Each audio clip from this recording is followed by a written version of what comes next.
Subscribe करें और देखें एक दिल दहला देने वाली हॉरर स्टोरी। बिना डरे बेल आइकन को प्रेस करना ना भूलें।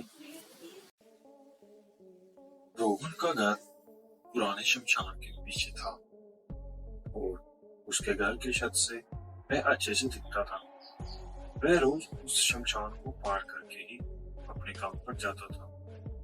रोहन के 3 बच्चे थे और तीनों बच्चे बड़े ही शैतान थे।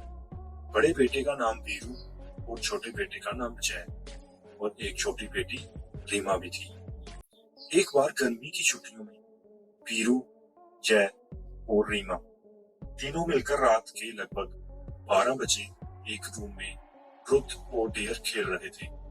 वीरू रीमा से पूछता है कि तुम ट्रुथ लोगी या डेयर? रीमा डेयर लेती है और पूछती है कि तुम लोग कुछ खतरनाक करने के लिए तो नहीं कहोगे ना? वीरू, ये हुई ना बात।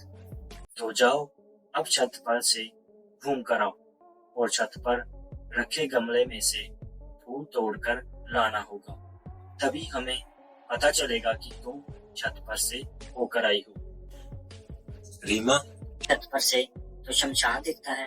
नहीं, मैं नहीं जाऊंगी। वीरू और जय दोनों रीमा को छत पर जाने के लिए जबरदस्ती बोलते हैं। रीमा छत पर जाती है और जैसे ही गमले में लगे फूल की तरफ बढ़ती है, तभी उसकी नजर शमशान की ओर पड़ती है। शमशान में एक बड़ा सा सूखा पेड़ होता है। वह देखती है कि उस पेड़ पर कोई उल्टा लटक रहा होता है।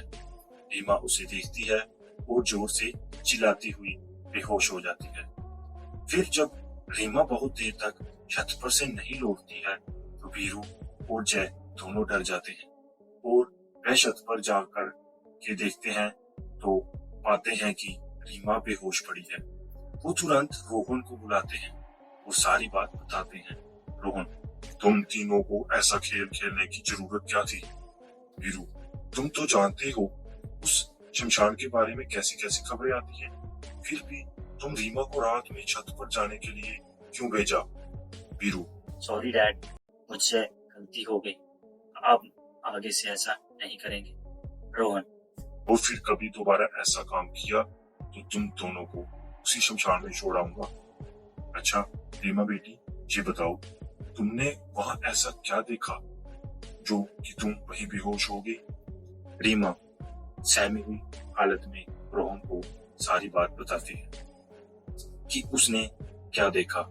रोहन ने उस शमशान के बारे में ऐसी खबरें पहले भी सुनी हुई थी, इसलिए वह रीमा को डांटता नहीं है और बच्चों को संभल कर रहने की सलाह देता है। एक दिन रोहन को काम से छुट्टी मिलने में देर हो जाती है और उस दिन उसे ऑटो भी नहीं मिलता है।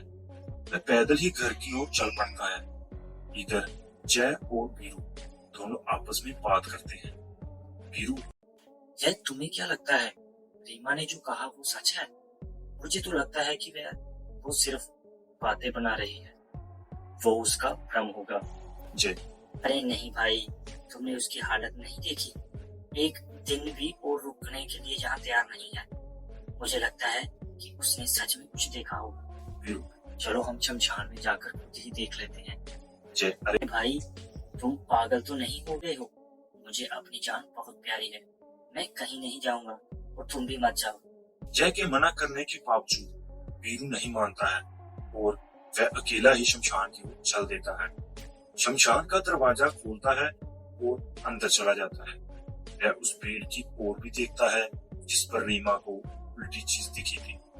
वीरू खड़े होकर उस पेड़ की ओर देखता है, तभी एक अदृश्य हाथ उसके पैरों को पकड़ लेता है।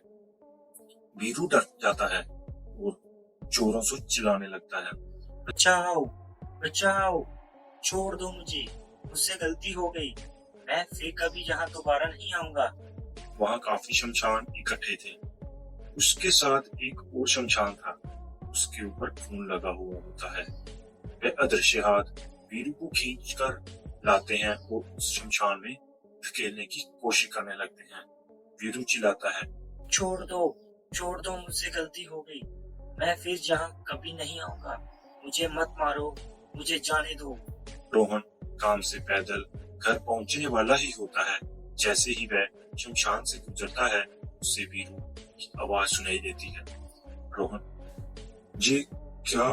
ये तो वीरू की आवाज लगती है। ये तो शमशान से आ रही है, मुझे जाकर देखना चाहिए। रोहन शमशान में चारों ओर देखता है, लेकिन वीरू कहीं नहीं दिखाई देता। वह घर लौटकर आ जाता है और जय से पूछता है कि वीरू कहाँ है। जय, पापा, मेरे बार बार मना करने के बावजूद भी वीरू शमशान में चला गया। वो जानना चाहता था कि रीमा जो कह रही थी वो सच है या नहीं। रोहन, हमारे पास समय बिल्कुल भी नहीं है। जाओ, घर के मंदिर में शंख में जो जल रखा है वो जल्दी से लेकर आओ। हमें वीरू को खोजने शमशान जाना पड़ेगा। जय वो जल लेकर आता है। रोहन और जय शमशान में जाते हैं। रोहन जल छिड़कता है, फिर उसे किसी के घसीटने के निशान दिखाई देते हैं। वह समझ जाता है और फिर उस निशान का पीछा करते हुए उसी शमशान तक पहुंच जाता है। रोहन शमशान के आसपास वो जल छिड़कता है। शमशान से अजीब अजीब सी आवाजें आती है। जय बहुत डर जाता है। रोहन, मुझे लगता है कि शापित प्रेत आत्माओं ने वीरू को इस शमशान के अंदर कैद कर लिया है। हमें जल्द ही इसे निकालना होगा। तुम ये पवित्र जल आसपास छिड़कते रहो, इससे हमें वो प्रेत आत्माएं कोई नुकसान नहीं पहुंचा पाएंगी। मैं शमशान को खोलने की कोशिश करता हूँ।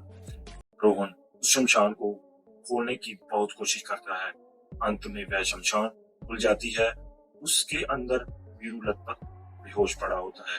रोहन वीरू को लेकर हॉस्पिटल जाता है और उसकी हालत बहुत गंभीर होती है।